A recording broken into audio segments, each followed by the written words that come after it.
Hi, my name is Karon Zinsmeister. I am one of the Pediatric Occupational Therapists at Compleo.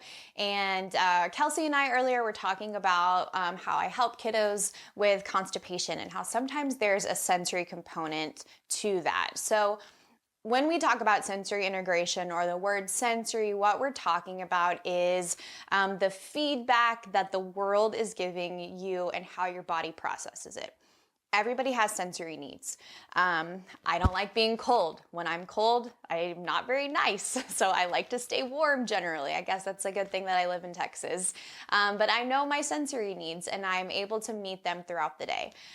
Sometimes kiddos, and even adults, you may not know that you have it, have sensory needs that are so great that their needs just are not being met throughout their day. And where this starts to impact them is in their occupations or the things that they need to do throughout their day that they just cannot get done because their needs are not being met. So what this looks like is we have sensory seekers and we have sensory avoiders. Sensory seekers are going to be those types of kiddos that are just constantly wanting to move. They're constantly wanting to jump and crash, move their bodies in really big, large ways.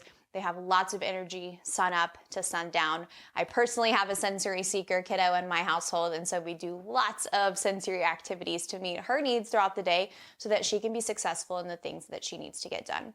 Sensory avoiding kiddos will oftentimes avoid large crowds, large sounds. They might have picky eating where they just really have a lot of aversions to certain food textures. When you notice that it's affecting them functionally throughout their day, that's when you want to seek help from an occupational therapist. We really thrive in working on sensory needs.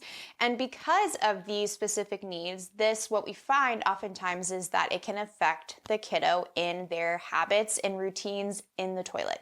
When it comes to potty training, or even still in diapers, a kiddo can have chronic constipation. And as Kelsey and I mentioned earlier, sometimes Miralax, a dose or two, or any type of laxative can help to get things moving. But if you're noticing that your kiddo has a cycle of constipation where they come in and out of different time periods where they really struggle with it, then things seem to be okay, but then we're back in that cycle.